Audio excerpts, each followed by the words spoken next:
Cette crise du mouvement des Gilets jaunes, c'est quoi votre solution? J'ai pas vraiment de solution, mais pour identifier, voilà, pour trouver la solution, il faut identifier le problème. Et le problème majeur qu'on a, c'est qu'il n'y a plus de pognon, voilà, nulle part. Donc où il est ce pognon? En fait, il est là. Et on nous le vole, c'est tout. Et le problème, c'est que on nous le vole depuis 1973.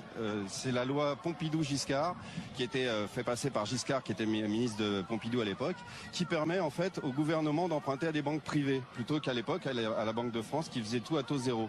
Donc depuis, en fait, on paye des taux d'intérêt à des banquiers, à des banques privées. Voilà, on est un État à la merci des usuriers en fait. Mais si on a besoin d'argent, où est-ce qu'on peut aller le chercher alors si on va pas auprès des banques? L'argent, il est là parce qu'en fait, c'est la valeur de travail des Français, c'est la valeur de tout ce qu'on produit par jour, de toutes les voitures qui sont construites, du pain qu'on vend, de absolument tout ce qui existe en France. Il y a des milliers de travailleurs. Le système, il marche très bien. Sauf que 80% de nos impôts et 80% de tout le pognon est reversé à la bourse ou aux banques pour pas que le système se casse la gueule. C'est tout. Et donc voilà pourquoi les gens n'ont plus de pognon, mais le pognon il est là, voilà c'est tout.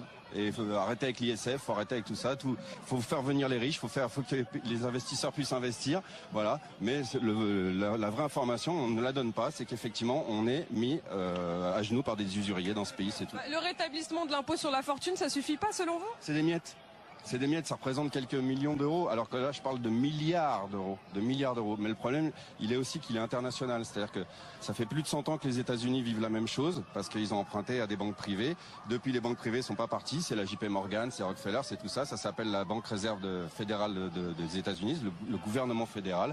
Voilà, c'est ce qu'avait dénoncé Kennedy, s'est pris une balle. Bon, voilà. Et en France, ça existe depuis 73, voilà. Donc... Pourquoi vous avez décidé de rejoindre le mouvement des Gilets jaunes, vous? Et pourquoi vous venez de Chartres? Oui. Pourquoi est-ce que vous êtes sur les Champs-Élysées aujourd'hui? Parce que le gouvernement l'interdisait. Donc, vous êtes un protestataire? Bah, à partir du moment où je vois les petites vieilles, les gens, les retraités, tout ça, qui crèvent la dalle et qui sont pas écoutés et qui ont même honte de dire qu'ils empruntent à la banque pour payer leurs impôts, des choses comme ça, et ça depuis plus de 5 ans, qu'on nous interdise même de pas être content, je veux dire, mais c'est super la démocratie, faut dire. Là, ça y est, le loup est sorti du bois, hein, comme on peut dire, on voit leur vrai visage, quoi. Mais la vraie info, c'est effectivement le pognon existe, donc arrêtez d'essayer de demander des miettes et de vous tirer les pattes les uns dans les autres, arrêtez la jalousie, arrêtez tout ça et concentrez-vous sur les vrais problèmes qui sont que depuis 47 ans, on est esclave. Voilà. Qu'est-ce que vous pensez de la gestion du gouvernement, la gestion de cette crise? Presque pathétique, c'est enfantin, on dirait de la manipulation de bas étage, quoi. Voilà, c'est j'ai interviewé, enfin pardon, excusez-moi de dire ça, mais tout à l'heure on était contrôlé à Bastille par les sacs et tout, vider les sacs, et on a bien discuté. Le chef, le représentant était tout à fait raisonnable et très poli, et il a dit vous discutez avec nous, il était pas con, voilà. Et il m'a lâché une info parce que je lui dis dès qu'il a parlé de l'Arc de Triomphe de la semaine dernière, j'ai dit oui mais attendez, comment ça vous n'arrivez pas à virer 20 mecs qui foutent la merde et soi-disant pas protéger les 40 gilets jaunes qui protègent la flamme du soldat inconnu. Il me dit mais vous savez ces mecs-là ils sont identifiés et on a pour ordre de ne pas intervenir sur ces gens. Je comprends pas. En fait, un responsable de la gendarmerie vous a dit ce groupe de casseurs, on les connaît et on a pour ordre de ne pas intervenir sur ces gens-là. Voilà. Mais qu'est-ce que ça veut dire? Ça veut dire que lui, il est en colère pour lâcher une information comme ça. Ça veut dire qu'il peut pas faire son métier. Quoi l'objectif de faire un truc pareil? Eh ben, c'est la manipulation médiatique. Ça veut dire que pendant une semaine, c'est ce qui s'est passé. Et ben voilà, c'est nous les vilains. On est les gilets jaunes. Sauf que le gilet jaune, c'est le peuple. C'est les petites vieilles, c'est les blacks, les beurs, les mecs de cité, les riches, c'est tout le monde, effectivement. Voilà. Et que c'est le peuple en colère, c'est tout. Il y a personne qui est, je pense qu'il y a un maximum d'apolitiques. Les gens sont pas de parti. Moi, je suis d'aucun parti, voilà.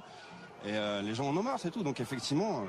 Qu'est-ce que vous avez à dire à Emmanuel Macron? Si vous aviez un mot à lui dire, ce serait quoi? On est beaucoup plus qu'en Islande, mais j'aimerais bien qu'on fasse comme en Islande. C'est-à-dire que prenez un billet d'avion, prenez quoi que ce soit, enfuyez-vous dans vos petites îles avec vos aéroports privés et tout, etc. Parce que en Islande, en 2008, quand il y a eu la crise et qu'on leur a demandé de rembourser la dette, ils ont attrapé les politiciens et les banquiers, ils les ont foutus en tôle. Ça, c'est pas passé aux infos, mais moi je le sais, quoi. Voilà. Et ils sont très bien en Islande depuis 2008.